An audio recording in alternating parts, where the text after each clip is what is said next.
अस्सलाम वालेकुम वरहमतुल्लाहि वबरकातुहू। This is sir Naseem Zulfiqar और आज के इस लेक्चर में Adamjee government science college Karachi के सेकेंड ईयर केमिस्ट्री का पेपर मैं डिस्कस करूँगा जो हुआ है इस साल। इंग्लिश के प्रीलियम जो है वो ऑलरेडी मैंने अपलोड कर दिया सॉल्व करके, और ये आदम जी साइंस कॉलेज के केमिस्ट्री का जो प्रीलियम है वो यहाँ पर मैं सॉल्व करने जा रहा हूँ सेकेंड ईयर केमिस्ट्री का। तो वो तमाम स्टूडेंट्स जो इस साल सेकेंड ईयर के बोर्ड एग्जाम्स देंगे तो वो देख लें कि किस तरह के जो है वो क्वेश्चंस हैं जो प्रीलियम में आस्क किए गए हैं, और उसके मैं एमसीक्यूज़ को और नोमेनक्लेचर रिएक्शंस वगैरह को सॉल्व करूँगा ताकि आप तमाम स्टूडेंट्स की अच्छी तरह से तैयारी हो सके। तो लेक्चर को स्टार्ट करने से पहले मेरा व्हाट्सएप नंबर है 0300-215-2272। तो अगर आपको मेरे नोट्स रिक्वायर हैं या solve target paper chemistry English के या फिर किसी भी सब्जेक्ट के, तो इस नंबर पर आप मुझे व्हाट्सएप कर सकते हैं। तो मैं आपको पीडीएफ जो है वो आपको बहुत ही मिनिमम कॉस्ट पर मैं आपको प्रोवाइड कर दूंगा। और जो है अगर आपको ये वीडियो पसंद आएगी तो लाजमी चैनल को सब्सक्राइब कीजिएगा, वीडियो को लाइक कीजिएगा, फ्रेंड्स के साथ शेयर कीजिएगा, ठीक है। तो सबसे पहले एमसीक्यूज़ यहाँ पर हम सॉल्व करेंगे सेकेंड ईयर केमिस्ट्री के। तो 17 एमसीक्यूज़ हैं। फर्स्ट एमसीक्यूज़ हमारे पास है चैप्टर 1 से। The alkali metal gives a yellow colour during a flame test is dash. तो येलो कलर कौन सा अल्कली मेटल हमारे पास देता है फ्लेम टेस्ट में? तो सोडियम हमारे पास येलो कलर देता है। तो this will B A option हमारे पास इसका करेक्ट हो गया। चैप्टर 1 से सेकंड है the best oxidising agent among halogens is dash. तो सबसे अच्छा ऑक्सीडाइजिंग एजेंट हमारे पास जो है वो फ्लोरीन होता है तमाम हैलोजेंस में। ये भी चैप्टर 1 से एमसीक्यूज है। थर्ड है a highly paramagnetic ion among the following is dash. इन तमाम में जो सबसे ज़्यादा पैरामैग्नेटिक आयन हमारे पास जो है वो कौन सा होगा? तो पैरामैग्नेटिक आयन ये चैप्टर 2 में हमने डिस्कस किया था कि जो जिसमें अनपेड इलेक्ट्रॉन सबसे ज़्यादा होंगे वो हमारे पास सबसे ज़्यादा पैरामैग्नेटिक होगा।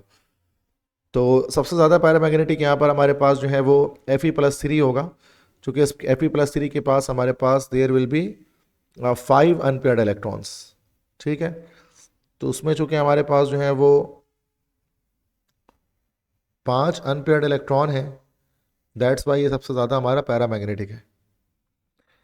फोर्थ है the element is not use for electroplating. Electroplating के लिए क्या इस्तेमाल नहीं किया जाता? जिंक की प्लेटिंग करते हैं, टिन की भी करते हैं, क्रोमियम की भी करते हैं, मैंगनीज की प्लेटिंग नहीं होती है। तो मैंगनीज यहाँ पर करेक्ट आंसर हो जाएगा, उसकी इलेक्ट्रोप्लेटिंग नहीं की जाती। फिफ्थ है urea was synthesised by Wohler from an inorganic material known as ammonium cyanate. तो यूरिया जो है वो वोहलर ने अमोनियम साइनेट की मदद से बनाया था, जिसका फॉर्मूला हमारे पास होता है NH4CNO। अब ये जो एमसीक्यूज हमारे पास आया है this is from chapter number 3। Question 6 है formula of a saturated hydrocarbon है C4H8 it should be dash. अब सैचुरेटेड कहा जा रहा है तो ये हमारे पास जो है वो साइक्लोब्यूटेन है। साइक्लोब्यूटेन हमारे पास C4H10 होता है, जिसका स्ट्रक्चर हम इस तरह बना सकते हैं कि CH2 इस तरह से हमारे पास जो है वो एक क्लोज चेन के अंदर हमारे पास एग्जिस्ट करता है। दिस इज साइक्लोब्यूटेन, ठीक है। सेवंथ है विच of the following pairs of compound represent functional group isomers. तो फंक्शनल ग्रुप आइसोमेरिज्म किसमें है? इथेनॉल और डाइमिथाइल ईथर। ये हमारे पास फंक्शनल ग्रुप आइसोमर है, क्योंकि दोनों का फॉर्मूला हमारे पास हो जाएगा C2H6O, लेकिन दोनों के स्ट्रक्चर हमारे पास अलग होंगे, इथेनॉल के भी और डाइमिथाइल ईथर के भी। तो ये हमारे पास फंक्शनल ग्रुप आइसोमेरिज्म यहाँ पर हमें दिखता है। क्वेश्चन 8 है welding gas among the following is dash. Welding के लिए हम लोग एसिटाइलिन गैस को इस्तेमाल करते हैं। एसिटाइलिन जिसको हम लोग जो है वो इथाइन भी कहते हैं, this is also called as ethyne. Question 9 है amines act as bases because dash. Amines bases क्यों है? Because they can amine bases क्यों होते हैं? ये चैप्टर नंबर 6 से हमारे पास आया है। वैसे तो इलेक्ट्रॉन पेयर डोनर होते हैं, लेकिन इलेक्ट्रॉन पेयर का कॉन्सेप्ट यहाँ नहीं है। तो चूंकि अमाइंस हमारे पास प्रोटॉन चूंकि बेस हैं, और ब्रोस्टेड लोरी कॉन्सेप्ट के लिहाज से बेस क्या होते हैं? जो H+ एक्सेप्टर होते हैं। तो they can accept H+ ion, H+ ion accept कर सकते हैं, दैट्स वाई ये बेसिस है। 10th which of the following molecule can not form hydrogen bonding with water molecule. तो इथाइल क्लोराइड हमारे पास जो है वो हाइड्रोजन बॉन्डिंग नहीं बना सकता वाटर मॉलिक्यूल के साथ, चूंकि इसमें हाइड्रोजन बॉन्डिंग नहीं है। इसका फॉर्मूला हमारे पास होता है C2H5Cl। तो इसमें FON फ्लोरीन, चूंकि हाइड्रोजन बॉन्डिंग के लिए ज़रूरी है कि हमारे पास FON में से कोई एक ना एक हमारे पास एलिमेंट होना चाहिए, जो कि नहीं है। क्वेश्चन 11 है विच of the following is an anaesthetic agent. इसमें से कौन सा एनेस्थेसिक एजेंट है जो एनेस्थीसिया प्रोड्यूस करता है? तो एनेस्थेटिक एजेंट इसमें से हमारे पास है, this will B diethyl ether, जो असल में एनेस्थीसिया प्रोड्यूस करता है, बेहोश कर सकता है। 12 the reagent use to oxidise ketones into carboxylic acid is dash. Ketone को कार्बोक्सिलिक एसिड में अगर आपको कन्वर्ट करना है तो असल में कीटोन की आपको ऑक्सीडेशन करनी होगी, और ऑक्सीडेशन करने के लिए हम लोग यहाँ पर पोटेशियम डाइक्रोमेट इस्तेमाल करते हैं। ये कीटोन को कार्बोक्सिलिक एसिड में कन्वर्ट कर लेता है। पोटेशियम डाइक्रोमेट का फार्मूला K2Cr2O7 होता है। 12 है, 13th है, विच of the following is not a synthetic plastic. इसमें से कौन सा सिंथेटिक प्लास्टिक नहीं है? सेलुलोस, क्योंकि सेलुलोस हमारे पास एक नेचुरल पॉलीमर है। 14th है, drug that lower the body temperature to normal are known as dash. वो ड्रग जो बॉडी टेम्परेचर को नॉर्मलाइज कर देते हैं उनको क्या कहा जाता है? जो बॉडी टेम्परेचर को कम करते हैं उनको हम एंटी पायरेटिक ड्रग कहते हैं। तो ये हमारा बी ऑप्शन हो गया। जैसे कि हमारे पास एंटी पायरेटिक ड्रग में हमारे पास होता है पैरासीटामोल, तो ये हमारे पास एक एंटी पायरेटिक ड्रग है। 15th है, the region of sphere which extend from 11 kilometre to 50 kilometre from our earth is known as dash.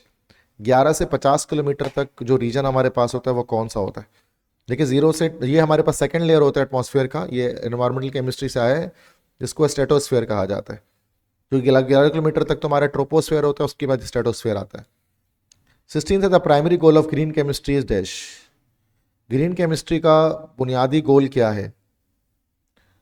तो this is developing environmentally friendly chemicals, मतलब हम क्या करें, एनवायरमेंट फ्रेंडली जो है वो केमिकल्स हम यहाँ पर बनाएं जो एनवायरमेंट को नुकसान ना पहुँचाएं, ये इसका मेन गोल है। ये चैप्टर 12 से ही एमसीक्यूज था। 17th है, the energy of IR radiation is dash.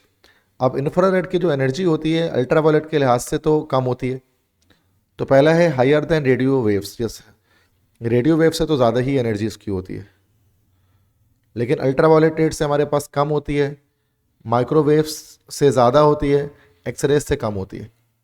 तो ये हमारा हो गया, ठीक है। तो ये हमारे पास एमसीक्यूज हो गए सारे करेक्ट आदम जी साइंस कॉलेज के। इसके बाद सेक्शन बी हमारे पास है इनऑर्गेनिक केमिस्ट्री, जिसमें हमारे पास जो है वो ये सारे क्वेश्चन से आप देख सकते हैं। इसमें सारे तो मैं सॉल्व नहीं करूँगा, चंद एक मैं इसमें से क्वेश्चन सॉल्व कर लेता हूँ।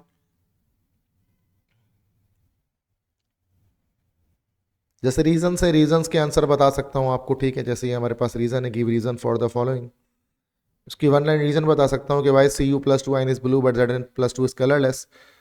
तो Zn+2 इज कलरलेस क्यों होता है? क्योंकि Zn+2 डज नॉट कंटेन, तो ये सॉरी इस तरह से कह सकते हैं, Zn+2 has fully filled D subshell. क्योंकि उसका डी सबशेल फुली फिल्ड होता है, इसकी वजह से ये हमारे पास कलरलेस होता है, ये डी ट्रांजिशन नहीं कर सकता। बिकॉज अच्छा, सेकंड है कि क्रोमियम एग्जिस्ट करता है 4s1 3d5 कॉन्फ़िगरेशन में, 4s2 3d4 में नहीं। रीज़न क्या होता है? To acquire stability, stability gain करने के लिए ऐसा करता है, चूंकि जब D5 हो जाता है तो फिर वो ज़्यादा स्टेबल हो जाता है, सिंपली इज दैट। नेक्स्ट है boiling point of halogen increase down the group in the periodic table. Boiling point जो है वो टॉप से बॉटम इंक्रीज क्यों होती है? To due to increase in the strength of LDF। तो जो लंदन डिस्पर्जन फोर्सेस हैं वो क्या होती हैं, उसके अंदर यहाँ पर हमारे पास इंक्रीज होते रहती हैं, जिसकी वजह से बॉइलिंग पॉइंट में इजाफा होता है। Next, electronegativity of alkali metal decrease from lithium to caesium. Decrease क्यों होती है? तो simply due to increase in atomic radius. चूँकि एटॉमिक रेडियस हमारे पास इंक्रीज होता है, एटॉमिक रेडियस की इंक्रीज होने की वजह से जो इलेक्ट्रोनेगेटिविटीज़ हैं वो हमारे पास डिक्रीज हो रहे होते हैं, ठीक है। तो ये इसके आंसर्स हो गए। उसके बाद हम ये क्वेश्चन देख लेते हैं कि IUPAC नेम्स जो हमें देने हैं कॉम्प्लेक्सेस के, किसी 4 के, तो वो मैं आपको बता देता हूँ। फर्स्ट जो हमारे पास है, यहाँ इसके आंसर कर लेते हैं। फर्स्ट है Na2PTOH4, तो सबसे पहले तो सोडियम आ जाएगा हमारे पास, दिस विल बी सोडियम। इसके बाद 4 हाइड्रो OH है, तो this will B tetra hydroxo. Platinum नहीं होगा, हाइड्रोक्सो के बाद हम प्लेटिनम नहीं लिखेंगे, चूँकि कैटाइन आ गया, हाइड्रोक्सो के बाद प्लेटिनेट आएगा, प्लेटिनेट। ऑक्सीडेशन नंबर इसकी कितनी हो जाएगी? अगर हम देखें तो यहाँ पर ये +2 हो गया, ये -4 हो गया, तो 2 निकल जाएगी ऑक्सीडेशन नंबर। दूसरा क्या हमारे पास है, सबसे पहले पोटेशियम लिख देंगे, सारे स्मॉल लेटर आएंगे उसके अंदर, पोटेशियम। उसके बाद सैनो भी है, नाइट्रोसिल भी है, सैनो पहले लिखेंगे, दिस विल बी पेंटा सयानो। फिर एनओ हमारे पास होता है, दिस इज नाइट्रोसिल। और एफ ई, अभी आयरन तो नहीं लिखाएगा, फेरेट लिखाएगा, बिकॉज दोबारा से यहाँ पर हमारे पास कैटाइन आ गया है। ऑक्सीडेशन नंबर यहाँ -5 हो गई, यहाँ +2 हो गया, तो 3 ऑक्सीडेशन नंबर इसकी आ गई हमारे पास। थर्ड हमारे पास है, दिस विल बी टेट्रामाइन, 4 NH3 है, तो ये हो गया टेट्रा अमाइन, डबल एम से अमाइन लिखेंगे, टेट्रा अमाइन। उसके बाद ZN है, तो उसको हम जिंक लिख देंगे जो कि प्लस चार्ज है, और जिंक 2 आइन हमारे पास हो जाएगी। आखिरी में आइन लिखेंगे जो कि चार्ज लगा है। फोर्थ हमारे पास क्या है, थायोसैनो है, 4 है, दिस विल बी टेट्रा थायोसैनो। उसके बाद एन है, ये निकलेट हो जाएगा, ये क्यों, चूंकि नेगेटिव चार्ज लगा है कॉम्प्लेक्स के ऊपर। निकलेट ऑक्सीडेशन नंबर इसकी हम लोग क्या निकाल लेंगे, ये हमारे पास 2 निकल जाएगी उसकी, ठीक है। इसके बाद फिफ्थ हमारे पास है, अच्छा 3 है, अमाइन भी है, क्लोरो भी है, ब्रोमो भी है। पहले अमाइन लिखेंगे, this will be di amine. उसके बाद डाई ब्रोमो। उसके बाद फिर डाई क्लोरो, पीटी है, तो this will B platinum. Oxidation number क्या निकल गया इसकी, ये तो 0 हो गया, ये -2, ये -2 हो गया, तो ये 4 हो गया। क्योंकि चार्ज नहीं लगा तो आइन नहीं लिखेंगे कोई भी। तो ये हमारे पास ये क्वेश्चन हमने सॉल्व कर लिया। तो इनऑर्गेनिक में ये 2 चीज़ें सॉल्व की। ऑर्गेनिक के अंदर जब हम जाते हैं तो यहाँ पर हमारे पास क्वेश्चंस यहाँ पर मौजूद है ऑर्गेनिक के अंदर।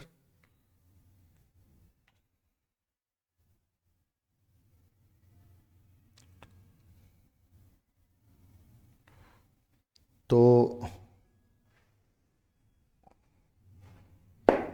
2 ऑर्गेनिक कंपाउंड्स हमारे पास दिए गए हैं। बाकी क्वेश्चंस मैं यहाँ पर एंड में सॉल्व करता हूँ। पहले मैं नोमेनक्लेचर वगैरह आपको दिखाता हूँ, फिर रिएक्शंस को मैं एंड में सॉल्व करता हूँ। नोमेनक्लेचर पहले कर लेना चाहिए, ठीक है। तो ये हम यहाँ पर पहले ये करते हैं, क्वेश्चन नंबर 10 कर लेते हैं, ठीक है। IUPAC names of the following compounds. अब इसका नाम क्या हो जाएगा, यहाँ पर हमारे पास ये हमारे पास कंडेंस स्ट्रक्चर, इसको अगर ओपन करेंगे तो ये हमारे पास इस तरह से बन जाएगा, HC डबल बॉन्ड O, फिर ये O आ जाएगा, फिर कार्बन हाइड्रोजन, फिर एक CH3 यहाँ आ गया, एक CH3 यहाँ आ गया। इस तरह से इसका स्ट्रक्चर बनेगा। तो ये हमारे पास हो गया आइसोप्रोपाइल, और ये फॉर्मेट हो गया। लेकिन IUPAC नेम करेंगे तो मिथानोएट हो जाएगा, दिस विल बी आइसोप्रोपाइल मिथानोएट। ये फर्स्ट कंपाउंड होगी। दूसरा हमारे पास सेकंड जो है, दिस इज सिंपली इथेन 1,2 डाइयोल हो गया ये। थर्ड जो है उसमें हम नंबरिंग यहाँ से करेंगे, दैट्स 1 2 3 4, क्योंकि OH फंक्शनल ग्रुप है। तो ये हमारे पास होगी, this will be 2 bromo, then 4 chloro, and में आप फिनॉल भी लिख सकते हैं, बेंजीन वनोल भी लिख सकते हैं, दोनों सही है। नेक्स्ट स्ट्रक्चर में यहाँ पर अगर हम नंबरिंग लेफ्ट साइड से करेंगे, 1 2 3 4 5, चूँकि फंक्शनल ग्रुप करीब है, तो ये 5 कार्बन, 1 2 3 4 5, तो ये हमारे पास हो जाएगा हेक्स। उसके बाद हमारे पास 1 2 3 3 पर हमारे पास ट्रिपल बॉन्ड है, 3 आइन। उसके बाद 2 पर हमारे पास जो है वो क्या लगा हुआ है, ओन लगा हुआ है, कीटोन लगा हुआ है, ठीक है, हेक्स 3 आइन 2 ओन। इसको अगर हम देखेंगे तो दिस विल भी नंबरिंग करेंगे यहाँ से 1 2 3 4, तो ये हमारे पास हो जाएगा ब्यूटेन 1,4 डाइओइक एसिड। तो ये बेटा सारे इसके नेम्स हो गए। इसके बाद हम यहाँ पर स्ट्रक्चर्स वाले क्वेश्चंस यहाँ पर कर लेते हैं सारे जितने हो सकते हैं। तो ये हमारे पास ये क्वेश्चन करते हैं, ड्रॉ द स्ट्रक्चर, क्योंकि यही चीज़ है जो हर साल पेपर में डिफरेंट आ रही होती है। तो जितना आप इसकी प्रैक्टिस करेंगे उतना अच्छा है। बाकी तो चीज़ें आपको नोट्स में भी मिल जाती हैं, लेक्चर्स में भी हैं, सारी चीज़ें हैं। तो फर्स्ट हमारे पास है डाई आइसोप्रोपाइल एसिटाइलिन। तो ये इसको कहाँ बना दें,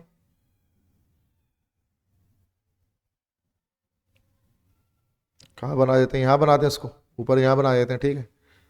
नंबरिंग इधर किस तरह से कर लें, इसको हम लोग जो है वो चूँकि नंबरिंग करीब नहीं है इसके अंदर है, तो इसको 1 कह देते हैं, इसको 2, इसको 3, इस तरह से कर लेते हैं, 1 2 3, ठीक है। फिर ये हम इसको 4 कर देंगे, इसको 5 कर देंगे, इसको 6 कर देंगे, इसे 7 कर देंगे, इसे 8 कर देंगे, ठीक है। तो ये 8 स्ट्रक्चर से 8 नंबर के हैं, ये 8 मार्क्स का लॉन्ग में आएगा ये आपका ड्रॉ द स्ट्रक्चर ऑर्गेनिक में। तो सबसे पहला हम यहाँ पर करेंगे डाई आइसोप्रोपाइल एसिटाइलिन। अब एसिटाइलिन से मुराद हमारे पास ये इथाइन हो गया एसिटाइलिन, और डाई आइसोप्रोपाइल से मुराद ये कि एक आइसोप्रोपाइल यहाँ लगा लेते हैं, तो ये एक आइसोप्रोपाइल यहाँ पर आ गया, और एक आइसोप्रोपाइल यहाँ लगा लेते हैं, तो ये हमारा हो गया डाई आइसोप्रोपाइल एसिटाइलिन। सेकंड क्या हमारे पास है, ग्लाइओक्सल। ग्लाइक्सल तो सिंपल हमारे पास कार्बन, 2 कार्बन होते हैं, जिसमें क्या होता है हमारे पास ओ जो है वो एल्डिहाइड लगा होता है ग्रुप दोनों तरफ से, ठीक है। तो ये हमारा हो गया ग्लाइकोजल। तीसरा क्या, हाइड्रोक्विनोन। हाइड्रोक्विनोन हमारे पास एक डाइहाइड्रिक फेनॉल होता है, जिसके ऊपर भी OH ग्रुप होता है और नीचे भी OH ग्रुप होता है। फोर्थ हमारे पास है पैराकिरिसोल।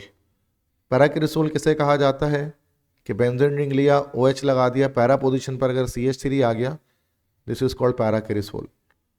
फिफ्थ क्या हमारे पास है, this will B beta methyl viral aldehyde, ठीक है। तो ये पांचवा बनाते हैं बीटा मिथाइल वायरल एल्डिहाइड। तो टोटल हम 5 कार्बन ले लेंगे, 1 2 3 4 5।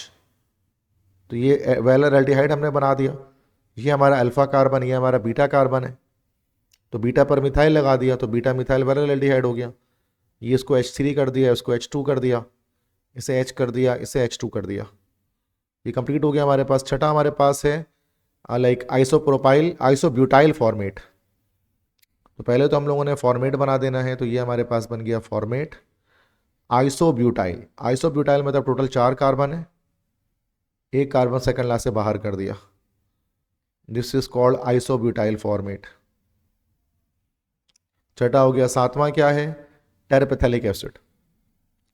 ओके, सेवंथ कहाँ बना दूं, सेवंथ यहीं बना देता हूँ, ठीक है। This will be terephthalic acid. अब टेरेपेथेलिक एसिड हमारे पास जो है वो क्या रहेगा कि हमारे पास डाई कार्बोक्सिलिक एसिड होता है, एक COOH हमने ऊपर लगा दिया और एक COOH हमने नीचे लगा दिया, दिस इज कॉल्ड टेरेपेथेलिक एसिड। आठवां क्या है हमारे पास, इथाइल नियोपेंटाइल ईथर। तो ईथर हमने लगा दिया एक तरफ, तो इथाइल लगा दिया C2H5। नियोपेंटाइल का मतलब हो गया टोटल 5 कार्बन लगा लेंगे और सेकंड लास्ट से 2 बाहर कर देंगे, दिस इज नियोपेंटाइल। तो ये हो गया इथाइल नियोपेंटाइल ईथर, ठीक है। तो ये नोमेनक्लेचर के 8 नंबर के क्वेश्चन मैंने यहाँ पर सॉल्व कर लिए। बाकी इसमें हमारे पास जो है वो रिएक्शंस इसके अंदर दिए गए हैं, ठीक है। इनऑर्गेनिक में भी 8 क्वेश्चंस होते हैं रिएक्शन के, ऑर्गेनिक में भी 8 क्वेश्चंस होते हैं रिएक्शन के। तो देखते हैं रिएक्शंस इसके करा देता हूँ, लॉन्ग के एक रिएक्शन और शॉर्ट के एक रिएक्शन, जो एक मस्ट क्वेश्चन आता है, तो ये ताकि ये हमारा कंप्लीट लेक्चर हो सके, ठीक है। तो ये क्वेश्चन लाजमी आएगा कि balance chemical equation for the following, ठीक है। तो दिए गए उसके बैलेंस केमिकल इक्वेशन हमें लिखना है, और जैसे मैंने अपने टारगेट पेपर में डाला है कि ओजोनोलाइसिस का रिएक्शन है, जो इसका ये हमारे पास ये भी ओजोनोलाइसिस ऑफ बी की ओजोनोलाइसिस यहाँ पर करनी है, मतलब कि इथाइन की करनी है अंडर सुटेबल कंडीशन, और बायो टेस्ट देना है ए का। तो अभी देखते हैं कितने हो सकते हैं। फर्स्ट तो ये कर लेते हैं, अब इसके लिए जगह हम यहाँ बनाएंगे कहीं ना कहीं, right the balance chemical equation for the following, okay. या पहले मैं ऑर्गेनिक के रिएक्शंस आपको करा देता हूँ, ये वाले right the equation for the following conversion, ये और करके यहाँ पर हमारे पास आया, भाई अलग से सवाल भी इसका हमारे पास बन सकता है, ठीक है। तो ये जो क्वेश्चन हमारे पास है, ठीक है, तो इसको हम कर लेते हैं। इसमें फर्स्ट क्या है, प्रोपेन प्रोपानल इनटू प्रोपानोन, कि प्रोपानल को प्रोपानोन बनाना है, मतलब कि हमारे पास प्रोपानॉल को प्रोपानोन बनाना है, कीटोन बनाना है, ठीक है। तो ये असल में हमारे पास प्रोपानॉल से तो नहीं बनेगा, 2 प्रोपानॉल से बनेगा, ठीक है, क्योंकि 2 डिग्री अल्कोहल से ही हम लोग कीटोन बनाते हैं ना। तो अगर हमने इस तरह से ले लिया, इसकी हमने ऑक्सीडेशन कर देनी है। जब ऑक्सीडेशन करेंगे ऑक्सीडेशन करने के लिए हम लोग जो है वो पीसीसी यूज़ कर सकते हैं, पायरिडीनियम क्लोरोक्रोमेट। इससे क्या होगा, हमारे पास ये कीटोन फॉर्म हो जाएगा और वाटर रिलीज हो जाएगा। ये फर्स्ट रिएक्शन हमारे पास है, तो ये वाला हो गया। सेकंड क्या कह रहे हैं भाई, carbolic acid into picric acid, मतलब कि कार्बोलिक एसिड मतलब फिनॉल को पिक्रिक एसिड बना दें, लाइक 2,4,6 डाइनाइट्रोफिनॉल बना दें। तो ये हमारे पास ये हमारे पास क्या होगा कि फिनॉल हम ले लेंगे, इसका नाइट्रिक एसिड से रिएक्शन कराएंगे in the presence of sulphuric acid. ठीक है, अच्छा ये हम लोग कंसनट्रेटेड यूज़ करेंगे। ठीक है, ये भी दोनों, ये भी कंसनट्रेटेड होगा, ये भी कंसनट्रेटेड होगा, हाई टेम्परेचर पे होगा। तो उस पर क्या होगा, जो हमारे पास कंपाउंड बनेगा उसमें जो NO2 ग्रुप होगा वो तीनों पर हमारे पास अटैच होगा, मतलब दोनों ऑर्थो पर और पैरा पर NO2 ग्रुप अटैच होगा। ठीक है, और साथ में वाटर हमारे पास रिलीज हो जाएगा। तो ये हमारे पास पिक्रिक एसिड जो कंपाउंड है वो हमारे पास बनेगा।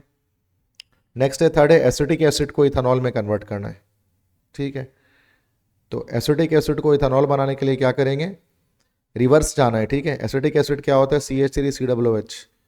मैं शॉर्ट में इसको बता दे रहा हूँ कि सबसे पहले इसकी रिडक्शन की जाएगी।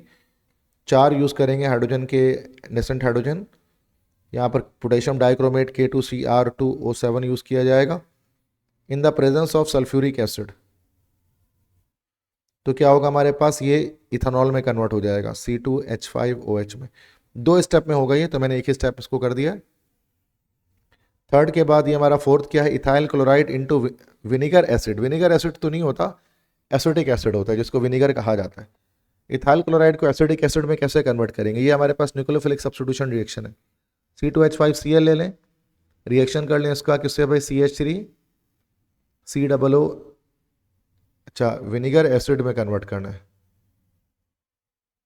एसिटिक एसिड में। ओके, अब इथाइल क्लोराइड को कैसे हम डायरेक्टली कन्वर्ट कर सकते हैं, हम एस्टर तो उसको बना लेंगे। अगर हम इस रिएक्शन की बात करें, से specific ethyl chloride into vinegar acid. ठीक है, इस रिएक्शन की अगर हम बात करें तो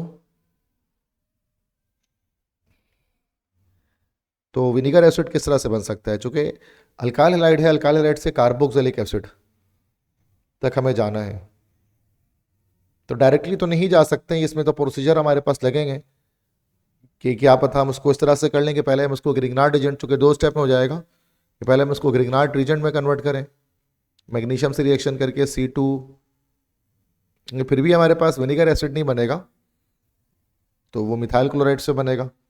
तो ये डायरेक्टली रिएक्शन तो ऐसा हमारे पास तो नहीं है कोई जिसमें हम लोग जो है वो डायरेक्टली बना सकें उसको, तो ये रिएक्शन मेरे लिए ऐसे गलत है। तो फोर्थ जो हमारे पास जो है वो रॉन्ग क्वेश्चन यहाँ पर है, क्योंकि डायरेक्टली इसका कोई तरीका नहीं है इथाइल क्लोराइड को विनेगर एसिड में हम कन्वर्ट कर पाएँ एसिटिक एसिड के अंदर। तो हम फिफ्थ पे आ जाते हैं, एसिटाल्डिहाइड इनटू इथेन। तो ये तो हो सकता है विलियमसन, सॉरी, ये हम वुल्फ-किशन रिडक्शन भी कर सकते हैं, उसके अंदर हम लोग जो है वो क्लेमेंसन रिडक्शन भी कर सकते हैं।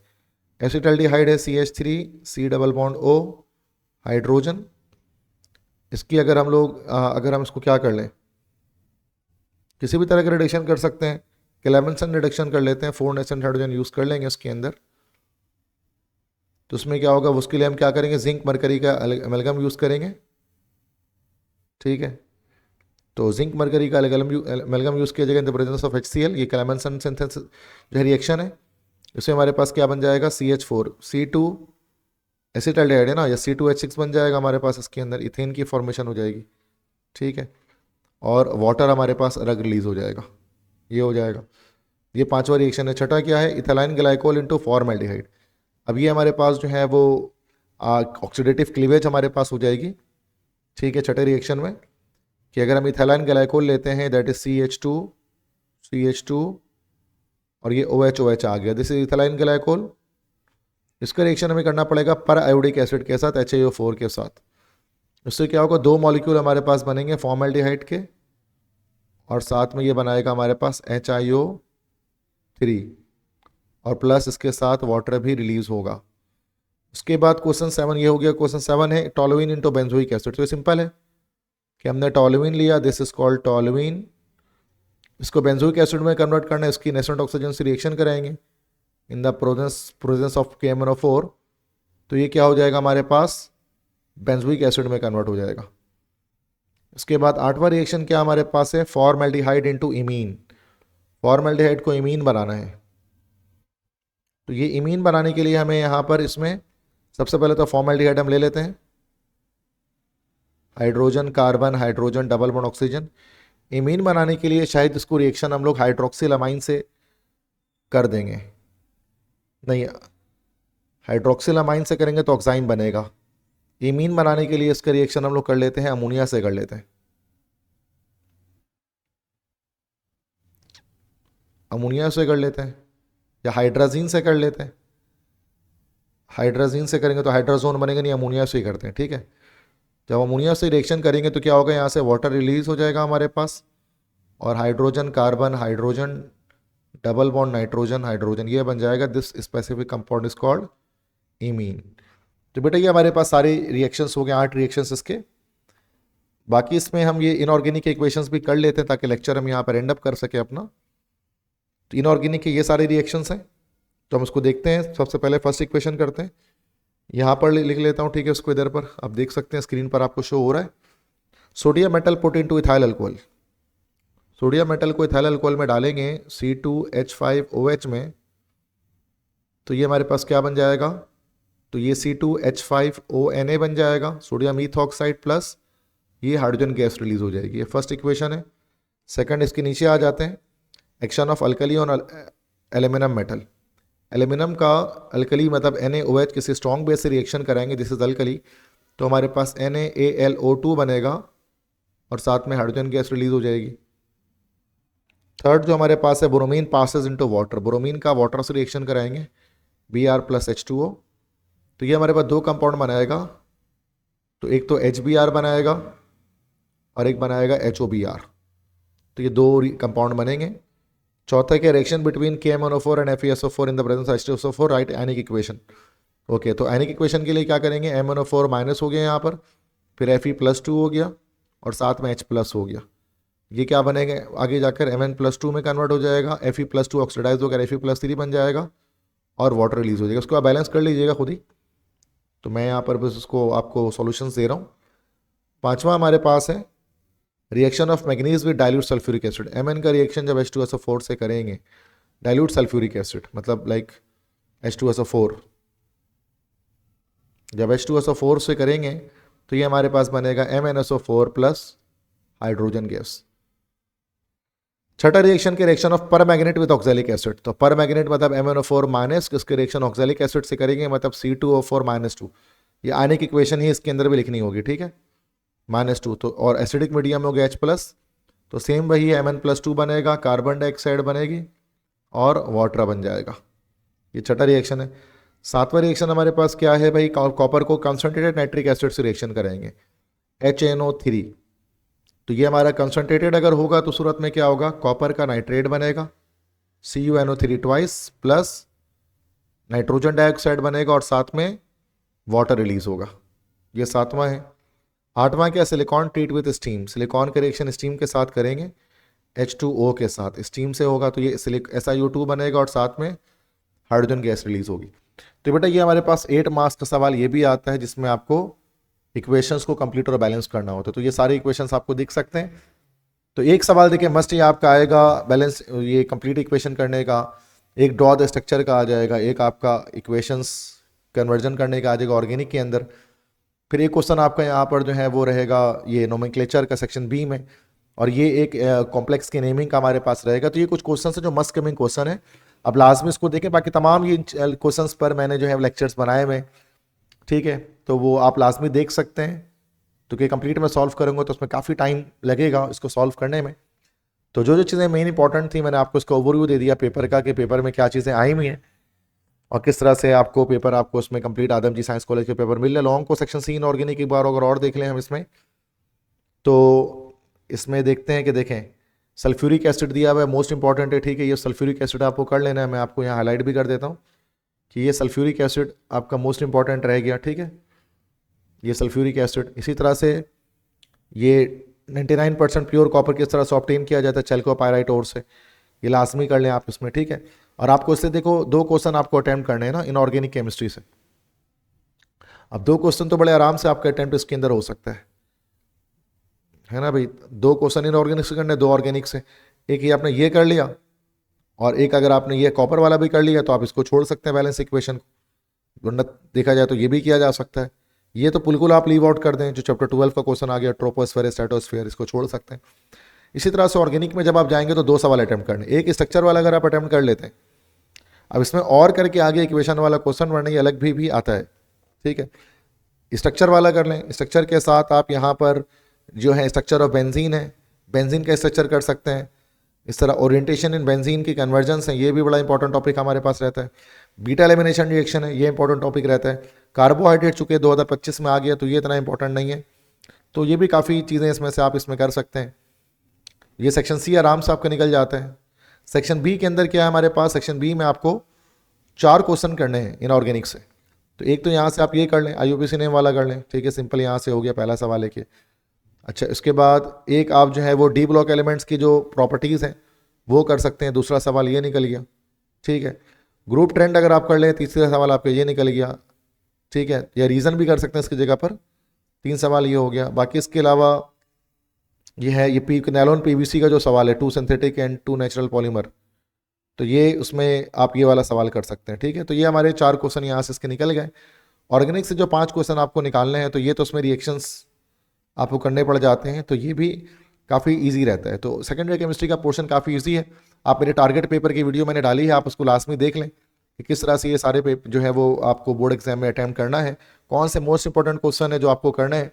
अगर आपको सॉल्व टारगेट पेपर रिक्वायर है तो ये मेरा व्हाट्सएप नंबर लाजमी अपने पास नोट कर लें, 030021522272। इस पर मैं आपको जो भी आपको रिक्वायर्ड मटेरियल है केमिस्ट्री के लिए, इंग्लिश के लिए, बाकी किसी भी सब्जेक्ट के लिए मैं आपको प्रोवाइड कर दूंगा, ताकि आपकी तैयारी ठीक से अच्छी तरह से हो सके। बाकी लेक्चर्स मैंने complete from chapter number 1 till chapter number 12 जो है वो मैंने अपलोड किए हैं, 12 कर रहा हूँ सॉरी, चैप्टर 13 तक मैंने अपलोड किए हैं सारे के सारे। और हम 1000+ लेक्चर मैंने अपलोड किए हैं, जिसमें ना सिर्फ सेकेंडरी केमिस्ट्री के लेक्चर हैं, बल्कि अगर आप ECAT या MD कैट के स्टूडेंट हैं, NED का टेस्ट देना चाहते हैं, डाउ का टेस्ट देना चाहते हैं, उसके पास पेपर, प्रैक्टिस MCQs, उसके लेक्चर्स वगैरह सारी चीज़ें फ्री ऑफ कॉस्ट आपके लिए अपलोडेड हैं। तो बस यही होता है कि आप जो है वो अपने फ्रेंड्स के साथ मेरे चैनल को शेयर करें। वैसे तो ज़्यादातर बच्चों को पता है, अल्लाह का करम है, लेकिन जिसको नहीं पता उसको बताएं, ताकि वो एक ट्रेजर ऑफ नॉलेज उसको मिल सके, और केमिस्ट्री और इंग्लिश के अंदर उसको पूरे सेशन के अंदर कभी किसी मसले का सामना ना करना पड़े। काफ़ी सारे स्टूडेंट देखते हैं लेक्चर्स और वो उनको फ़ायदा भी होता है, तो आप इसको आगे बढ़ाएं, ये इल्म की शमा है, इसको ज़्यादा से ज़्यादा रोशन करें, ठीक है। Thank you so much students for listening to my lecture. अल्लाह हाफिज़।